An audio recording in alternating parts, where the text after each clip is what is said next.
Análisis de sangre. ¿Cómo interpretar los resultados del análisis de sangre? ¿Qué es un análisis de sangre? Análisis de sangre es una de las pruebas médicas más utilizada y de mayor importancia en la práctica clínica. Consiste en extraer una pequeña cantidad de sangre venosa del paciente, que después es transportada al laboratorio para analizarla y determinar su composición. En una analítica podemos encontrar numerosos datos, muchos de los cuales pueden sonarnos a chino dadas sus siglas y diferentes cifras. A continuación intentaremos esclarecer qué significa cada uno de ellos, cuáles son los niveles normales y cuáles indican que algo está alterado en nuestro organismo. Hemograma es un estudio cuantitativo que evalúa la concentración de cada uno de los elementos celulares de la sangre. También comprueba si las células tienen una forma y estructura normales o, por el contrario, están alteradas. Ejemplo, glóbulos rojos, también llamados hematíes, leucocitos, neutrófilos. Bioquímica es el estudio de las sustancias químicas presentes en la sangre. Ejemplos, potasio, calcio, sodio, magnesio, vitaminas, hormonas, porque puede solicitar el médico un análisis de sangre. En realidad, el análisis de sangre es una prueba que puede ser solicitada para casi cualquier consulta médica, con el fin de valorar el estado general del paciente. Junto con su historia clínica, servirá para ayudar al médico a resolver dos importantes cuestiones: ¿qué le pasa al paciente y por qué le pasa? Un ejemplo, una persona llega a la consulta con cansancio notable, pérdida de apetito y palidez. En este caso, un simple análisis de sangre puede revelar por sí mismo un diagnóstico: anemia ferropénica, por falta de hierro. De este modo, se puede empezar ya a tratar su enfermedad sin necesidad de realizar más pruebas. Recomendaciones y preparación para el análisis de sangre. Más importante cuando vayas a realizarte un análisis de sangre es acudir en ayunas, para evitar la presencia de factores que puedan dar errores en los resultados obtenidos. Normalmente, la extracción de sangre se realiza por la mañana, por lo que desde las 12 de la noche el paciente debe ayunar. Suele corresponder a un periodo de 8 a 10 horas. ¿Cómo interpretar los resultados del análisis de sangre? Presencia en los resultados de una analítica de una o varias de las anomalías sanguíneas que se detallan a continuación no significa necesariamente que se padezca alguna de las enfermedades citadas. Un análisis de sangre es una prueba complementaria a otras muchas que deben realizarse antes de obtener un diagnóstico final. El paciente no debe preocuparse ante un descenso o elevación aislada de alguno de los parámetros mencionados, ya que es el médico el que tiene que valorar su significado, dentro del contexto de la historia clínica, y en relación a otros síntomas y a las circunstancias personales del paciente, estilo de vida, presencia de otras patologías, medicación que esté tomando. Resultados normales de un análisis de sangre. A continuación, te presentamos una serie de datos que habitualmente aparecen reflejados en una analítica sanguínea común, junto a los valores que se estiman estarían dentro de lo normal o saludable. Valores normales de un hemograma. Determinaciones. Valores naturales. Hematíes 4, 5-5.9 millones /mm3 en varones.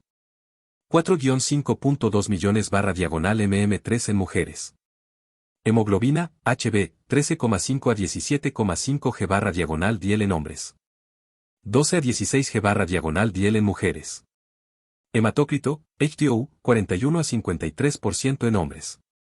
36 a 46% en mujeres.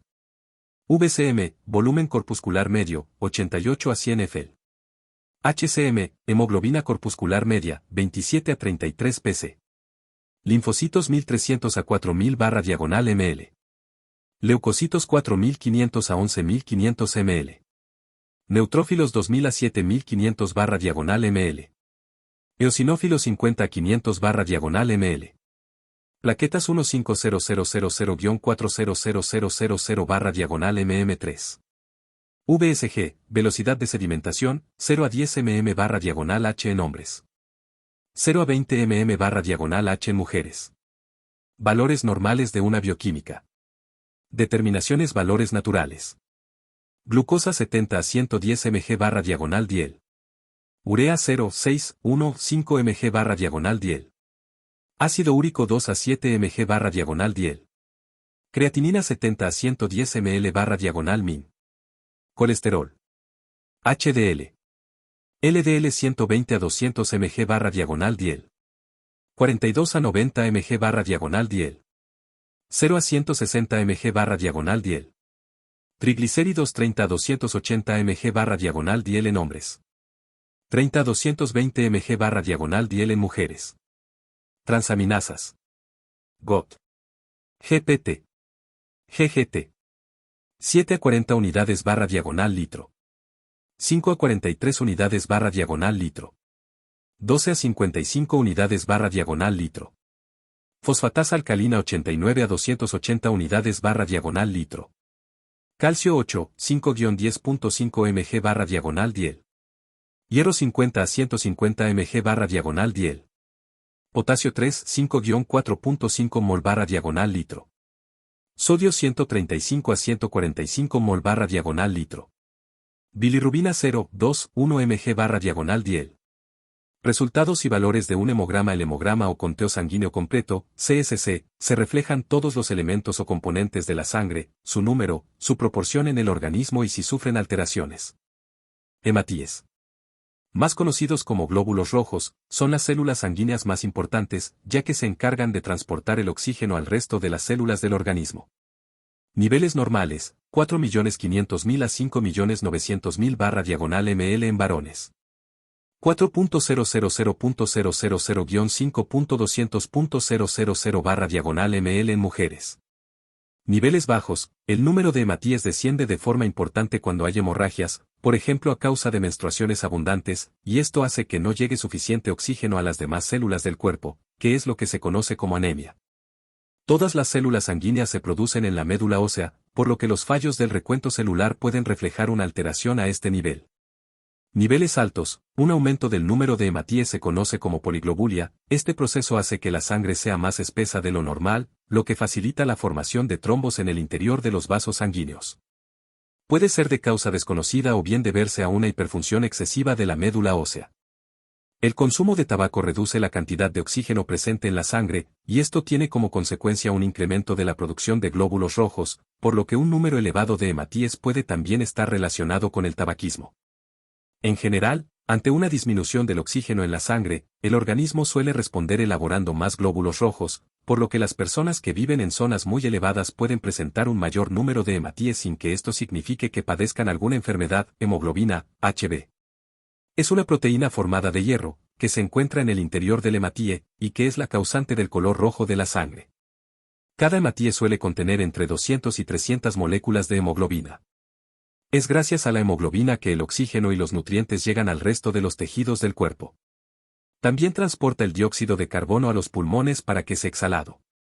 Niveles normales, 13,5 a 17,5 g barra diagonal diel en hombres. 12 a 16 g barra diagonal diel en mujeres. Niveles bajos, como la cantidad de hemoglobina es proporcional al número de glóbulos rojos, hematíes, un descenso de esta proteína se refleja en una ineficacia de la función de los hematíes, lo que viene a llamarse anemia.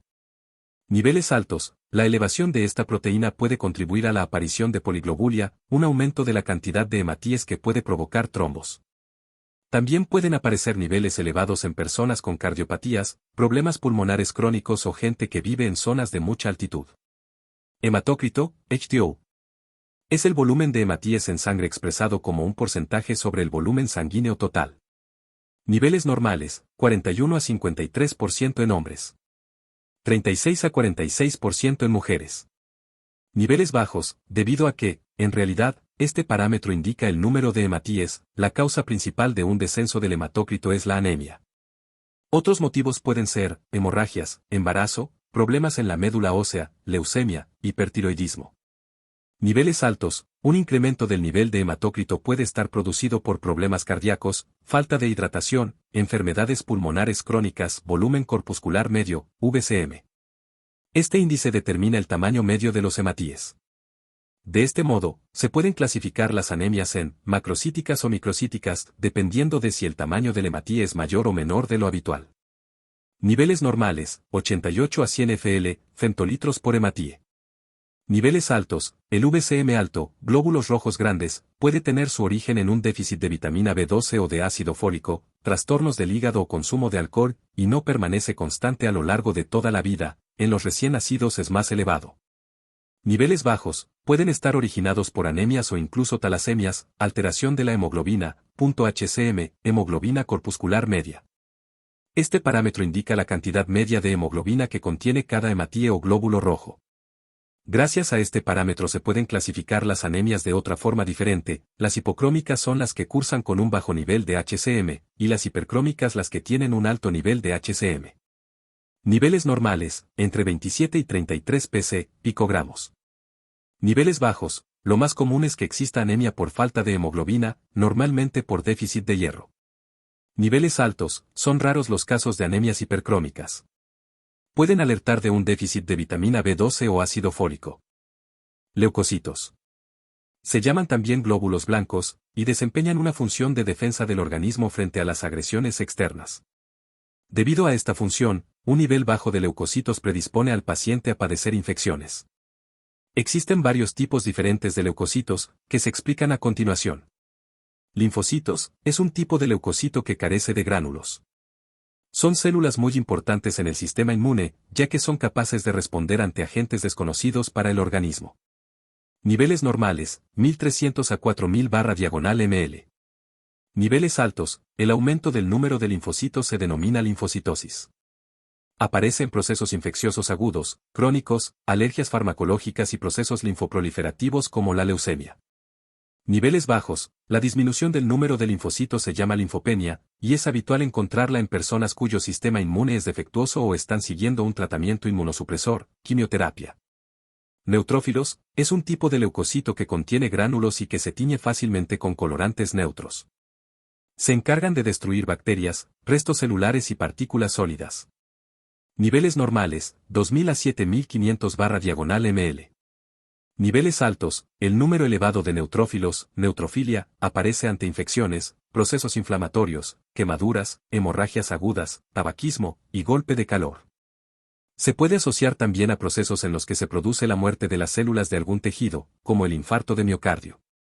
Niveles bajos, se denomina neutropenia al descenso de la cifra de neutrófilos, que hace que el paciente tenga una especial vulnerabilidad para contraer infecciones, incluso las más insignificantes. Eosinófilos, es un tipo de leucocito que presenta gran número de gránulos en su interior y que se tiñen con tinciones ácidas. Niveles normales, 50 a 500/ml. Niveles altos, la eosinofilia, aumento del número de estas células, puede indicar la presencia de alergias, asma, parásitos e infecciones.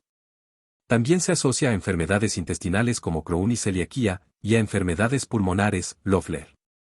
Niveles bajos, el descenso del número de eosinófilos es raro. Plaquetas.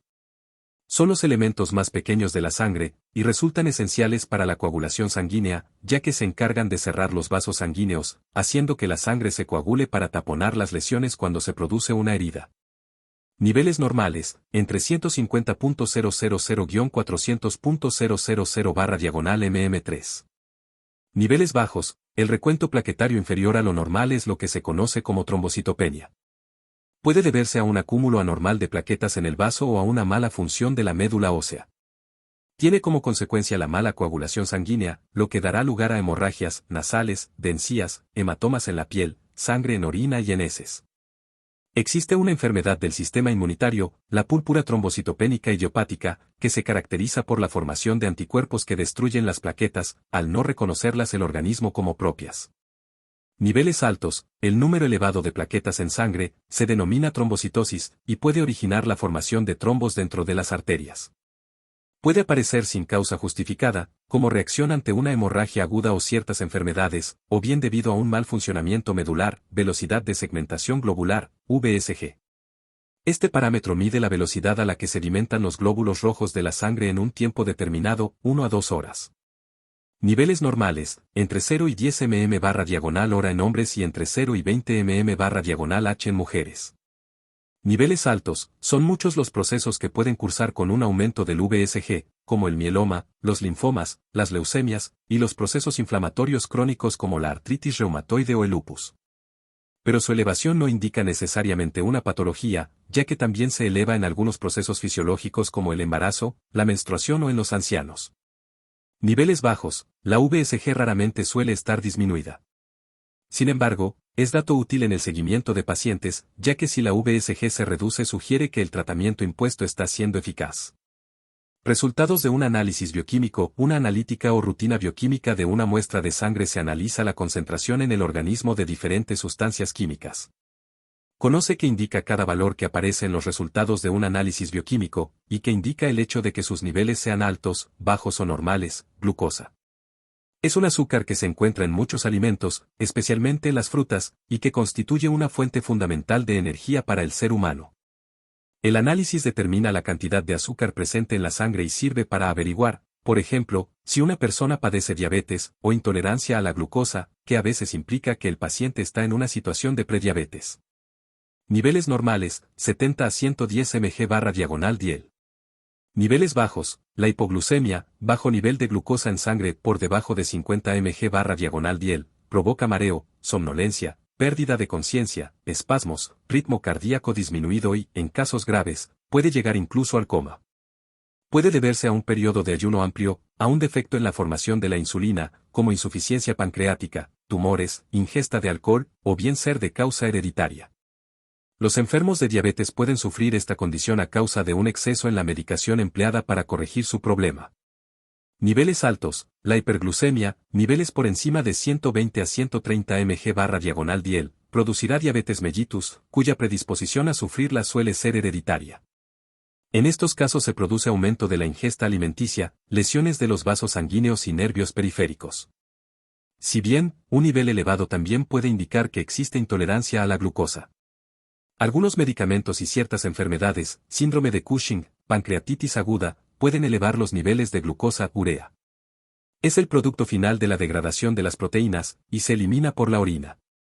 Es una medida que nos sirve para comprobar el correcto funcionamiento de los riñones, el estado de deshidratación de una persona e incluso es indicativa de una alteración de la masa corporal.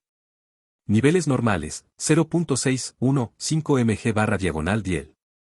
Niveles altos, la hiperuricemia, que es la elevación de dicho producto, puede deberse a dietas ricas en proteínas, a un fallo renal, un fallo cardíaco, al ayuno muy prolongado o a hemorragias. La urea también está elevada en los individuos que tienen mucha masa muscular. Esta elevación también puede deberse a la toma de algunos medicamentos que afectan a los riñones, por cálculos urinarios o por tumores, por una deshidratación, o incluso cuando se han producido quemaduras en tejidos. Niveles bajos, la hipouricemia, por el contrario, se debe a dietas pobres en proteínas, embarazo, malnutrición o fallo hepático, ácido úrico. Es un producto de desecho que resulta tras el metabolismo del nitrógeno en el cuerpo humano, que se elimina sobre todo por la orina. Niveles normales, 2 a 7 mg/diagonal-diel. Niveles altos, las principales causas por las que se incrementan las cifras de ácido úrico son, gota, litiasis renal e insuficiencia renal. Aunque también puede ocurrir en casos de diabetes mellitus y alcoholismo. Consumir con frecuencia alimentos ricos en proteínas como el marisco, las espinacas, el pescado azul y las carnes rojas también favorece el incremento del nivel de ácido úrico. Incluso puede aparecer un nivel alto después de un ejercicio extenuante. Niveles bajos, el descenso del ácido úrico aparece en algunas enfermedades en los túbulos renales, síndrome de Fanconi, o en las dietas muy bajas en proteínas, creatinina. La creatinina es un compuesto que se obtiene de la degradación de creatina, que es uno de los nutrientes más útiles para los músculos. Niveles normales, 70 a 110 ml/diagonal-min. Niveles altos, el aumento de la creatinina es causado por deshidratación, fallo renal, por glomerulonefritis o piedras en el riñón, alteraciones de las vías urinarias como la obstrucción producida por un cálculo o por el aumento del tamaño de la próstata, y también se ve en estadios iniciales de las enfermedades musculares, distrofias. Niveles bajos, su descenso se observa en los pacientes que tienen poca masa muscular, y también puede estar causado por distrofias musculares graves. Colesterol. Se trata de una sustancia presente en las grasas, aceites y yema de huevo, y que se distribuye ampliamente por el organismo, sangre, hígado, bilis. Niveles normales, colesterol, 120 a 200 mg/diagonal-diel, HDL, 42 a 90 mg/diagonal-diel, LDL, 0 a 160 mg/diagonal-diel. Niveles altos, la subida del colesterol produce xantomas, nódulos de color amarillo que aparecen en la piel, y xantelasmas, en este caso los nódulos aparecen alrededor de los ojos. Cuando la cifra de colesterol está dentro de lo normal, entre 0 y 200 mg/diagonal-dl, significa que el nivel de grasas presente en el organismo es adecuado, pero si está elevado es necesario analizar los dos tipos de colesterol, HDL y LDL, teniendo en cuenta que el colesterol total no es la suma de los otros dos. HDL, es el llamado colesterol bueno. Es una proteína capaz de transportar el colesterol desde el interior de las arterias hasta el hígado, donde será metabolizado. Niveles altos de esta proteína implican una protección contra el riesgo de padecer enfermedades cardiovasculares graves, como puede ser un infarto de miocardio. Niveles bajos, especialmente en las mujeres, son un factor de riesgo para sufrir episodios de isquemia cardíaca.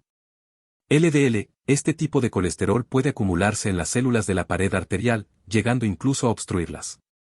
Niveles altos, cuanto mayor sea el nivel de este tipo de colesterol, mayores probabilidades habrá de padecer enfermedades cardíacas por obstrucción arterial. Debido a este riesgo, lo óptimo sería mantener unos niveles bajos de este colesterol en la sangre, y esto es particularmente importante para aquellas personas que ya hayan tenido algún problema cardiovascular. En estos casos se recomiendan niveles por debajo de los 100 mg/dl, triglicéridos. Son un compuesto que forma parte de las grasas y aceites vegetales, que se acumula en el organismo en el tejido adiposo, es la grasa que hay justo debajo de la piel. Son un buen aislante térmico. Niveles normales, 30 a 280 mg/dl en hombres, 30 a 220 mg/dl en mujeres. Niveles altos, la hipertrigliceridemia, al igual que el aumento del colesterol LDL, es un factor de riesgo cardiovascular por arteriosclerosis. Las personas con tendencia a tener elevados ambos parámetros deben eliminar de su dieta grasas y aceites, que son los responsables del incremento de este parámetro. Existe otro motivo para tener elevado el nivel de triglicéridos, que es la hipertrigliceridemia familiar, un trastorno heredado. El consumo de alcohol o tabaco también influye en tener elevado los triglicéridos transaminasas. Se trata de enzimas, cuyo valor elevado en sangre puede indicar un daño hepático. La obesidad es un factor de riesgo para acumular grasa en el hígado, lo que puede elevar el nivel de transaminasas, al igual que tener quistes o tumores, o una obstrucción grave de la vía biliar. Hay tres tipos principales de transaminasas. GOT es una proteína fundamental en el hígado y el corazón, que se libera a la sangre cuando estos órganos se ven alterados. Niveles normales, 7 a 40 unidades/litro. Niveles altos, la elevación de esta proteína la detallaremos en el próximo apartado, ya que la elevación de ambas transaminasas suele ir ligada. GPT, es una proteína que se encuentra en grandes cantidades en el hígado y que, al igual que la GOT, se eleva cuando falla este órgano. Niveles normales, 5 a 43 unidades/litro. Niveles altos, su elevación es causada por alteraciones hepáticas, que pueden ser leves, hepatitis aguda o hígado graso, moderadas, hepatitis alcohólica o intoxicación por paracetamol, o algo más graves, hepatitis crónicas.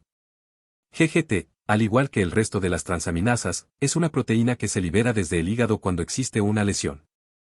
Esta en concreto se asocia con la ingesta etílica. Niveles normales, 12 a 55 unidades/litro. Niveles altos, las causas de elevación de la GGT son similares a las de la fosfatasa alcalina, colestasis intra y extrahepáticas, ya sea por causas tumorales, o por cirrosis alcohólica, fosfatasa alcalina. Es una proteína encargada de la mineralización ósea, por lo que se encuentra en mayor parte en el hueso. Las causas de su elevación son las mismas que las provocan la elevación de la GGT, que se detallan en el apartado anterior. Su aumento también está relacionado con enfermedades óseas, como infecciones o infiltraciones tumorales. Niveles normales, 89 a 280 unidades/litro. Niveles altos, durante el crecimiento, los niños normalmente presentan cifras altas de fosfatasa alcalina, al igual que ocurre tras una fractura ósea durante el tiempo en que el hueso está recuperándose del traumatismo. Niveles bajos, los niveles, sin embargo, disminuyen en los casos de desnutrición, calcio. Es un elemento químico importante para la transmisión nerviosa, la contracción muscular, la coagulación sanguínea y la función cardíaca. El calcio se encuentra en leche y derivados, espinacas, sardinas, avellanas, y judías blancas. Niveles normales, 8.5-10.5 mg/diagonal. Niveles altos, la hipercalcemia suele deberse a una excesiva función de las glándulas paratiroideas. Causa alteraciones de la conciencia, anorexia, vómitos, estreñimiento, arritmias cardíacas y litiasis renales y biliares. Niveles bajos, la hipocalcemia, al contrario que en el caso anterior, se debe a una hipofunción de las glándulas paratiroideas, aunque también se ve en casos de alcoholismo y pancreatitis. En este caso puede haber tetania de los miembros y arritmias hierro. Es un elemento químico fundamental para la estructura de la hemoglobina y, por lo tanto, para el transporte de oxígeno al resto del organismo. El hierro se encuentra en hígado, carnes rojas, frutos secos y frutas deshidratadas, legumbres, verduras verdes y cereales. Niveles normales, 50 a 150 mg/diagonal/diel. Niveles altos, algunas enfermedades pueden causar un elevado nivel de hierro en el organismo, como la hemocromatosis, que provoca que el cuerpo absorba demasiado hierro. Niveles bajos, el bajo nivel de hierro en sangre hace que no se forme adecuadamente la hemoglobina, por lo tanto, el oxígeno y los nutrientes no llegan correctamente al resto de los tejidos del cuerpo. Esta es la llamada anemia ferropénica, que se manifiesta, al igual que el resto de las anemias, como cansancio, debilidad muscular, somnolencia y palidez. Potasio es un elemento importante para la transmisión neuromuscular y la contracción muscular, pero especialmente interviene en la regulación del equilibrio ácido-base del organismo. El potasio se encuentra en trigo, nueces, plátanos, zanahorias, acelgas, patatas y aguacates. Niveles normales, 3.5-4.5 mol/diagonal/litro. Niveles altos, el aumento de este elemento en sangre se conoce como hiperpotasemia. Sus causas más importantes son, aumento de la ingesta, disminución de su eliminación, insuficiencia renal, e hiperglucemia. Se manifiesta clínicamente como arritmias cardíacas, dificultad para tragar, y sensación de adormecimiento en manos y pies. Niveles bajos, la hipopotasemia es un nivel bajo de potasio en la sangre. Las causas más frecuentes son, disminución de la ingesta, pérdidas, vómitos, diarreas y uso de diuréticos, hipotermia y alteraciones hormonales, aumento de la insulina. Se manifiesta como fatiga, calambres musculares, debilidad y parálisis en estados muy avanzados, intolerancia a los hidratos de carbono y aumento del riesgo de arritmias cardíacas. Sodio es un elemento químico muy importante para realizar las mismas funciones del potasio. Está presente en la sal y los embutidos. Niveles normales, 135 a 145 mol/diagonal/litro. Niveles altos, la hipernatremia se define como un nivel alto de sodio en la sangre. Esta situación puede deberse a un aumento en la ingesta de sal o a beber poco agua. Las manifestaciones clínicas son más graves cuanto más rápido se eleve el sodio en sangre y suelen ser, temblores, confusión, convulsiones y riesgo de sangrado cerebral. Niveles bajos, en el otro extremo, el nivel bajo en sangre de sodio se conoce como hiponatremia. Puede deberse a pérdida de sodio, vómitos, diarrea, sudoración excesiva, diuresis excesiva, o defectos en las hormonas suprarrenales. En estos casos puede aparecer clínica de hipotensión, pérdida de peso, sequedad ocular y cutánea y taquicardia. Bilirrubina es una sustancia que suele contener la bilis, que resulta de la degradación de la hemoglobina, y es de color amarillento. Indica si el hígado y la vía biliar funcionan como deben. Niveles normales, 0.21 mg/diagonal/diel. Niveles altos, el aumento de la bilirrubina puede deberse a alteraciones hereditarias en el metabolismo y eliminación de dicha proteína, alteraciones en la anatomía de los conductos biliares o obstrucciones por piedras en la vesícula, o bien a enfermedades hepáticas, cirrosis o hepatitis. Si esta sustancia aumenta mucho va a aparecer ictericia, coloración amarillenta de piel y mucosas, y coluria, orina de color oscuro, debido a la eliminación urinaria de bilirrubina.